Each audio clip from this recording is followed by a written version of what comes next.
আসসালামু আলাইকুম বন্ধুরা। আজকে আমি দেখাবো আপনারা কিভাবে আমার মতো এআই দিয়ে ভিডিও বানাতে পারবেন। না টেনে সম্পূর্ণ ভিডিওটি দেখার জন্য অনুরোধ রইল, যাতে আপনি ভিডিও বানানোর সময় কোনো সমস্যার সম্মুখীন হতে না হয়। তাহলে চলুন বেশি কথা না বলে আজকের টিউটোরিয়াল ভিডিওটি শুরু করি। প্রথমে আপনারা চলে যাবেন গুগল প্লে স্টোরে। গুগল প্লে স্টোরে চলে যাওয়ার পর আপনারা সোরা এআই লিখে চার্জ দিবেন। সোরা এআই লিখে চার্জ দেওয়ার পর আপনাদের কাছে সোরা এআই সফটওয়্যারটা চলে আসবে। তারপর সোরা এআই সফটওয়্যারটা ডাউনলোড করে নেবেন। ডাউনলোড করার পর সোরা এআই সফটওয়্যারটা ওপেন করবেন।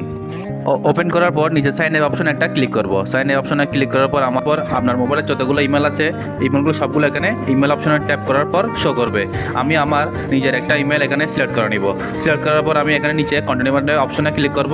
ক্লিক করার পর আমাকে কিছুক্ষণ লোডিং নেবে। লোডিং নেওয়ার পর আমার অ্যাকাউন্টটা ক্রিয়েট করে নেবে। আমি আবার কন্টিনিউ অপশনে ক্লিক করলাম। ক্লিক করার পর আবার এখানে কন্টিনিউ অপশনে ক্লিক করব।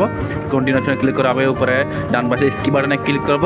আমি স্কিপ বাটনে ক্লিক করার পর আমার একটা ইন্টারফেস পাবো, ওটাতে আবার স্কিপ বাটনে ক্লিক করব। স্কিপ বাটনে ক্লিক করব, আবার স্টার্ট ওয়াচিং এটাতে ক্লিক করব। স্টার্ট ওয়াচিং ক্লিক করার পর আমাকে অ্যাকাউন্ট ক্রিয়েট করে দিবে। তারপরে ক্রিয়েট ক্যারেক্টার এখানে ক্লিক করে স্টার্ট রেকর্ডিং, মানে ওরা আমার ফেস ভেরিফিকেশন করবে যাতে আমার চেহারার মতো ভিডিওটা বানাতে পারে। তারপর আমি এখানে আমার ফেস ভেরিফিকেশন করে কন্টিনিউ অপশনে ক্লিক করব। কন্টিনিউ অপশনে ক্লিক করার পর ওরা আমার ফেসটা ওদেরকে অ্যাকসেপ্ট করে নেবে। অ্যাকসেপ্ট করার পর আমার সম্পূর্ণ আমার যাতে আমার ফেসটা ম্যাচিং থাকে এরকম করে একটা অ্যাকাউন্ট তৈরি করে দিবে। তৈরি করার পর নিচে প্লাস বাটনে একটা ক্লিক করব ভিডিও বানানোর জন্য। আশা করি আপনারা সকলে বুঝতে পারছেন কিভাবে সোরা এআই দিয়ে ভিডিও বানাতে হয়। আমার ভিডিও দেখে যদি আপনাদের কোনো উপকার হয় তাহলে ভিডিওতে লাইক দিবেন এবং চ্যানেলে সাবস্ক্রাইব করে যাবেন। দেখা হচ্ছে নতুন ভিডিওতে। আল্লাহ হাফেজ। বাই।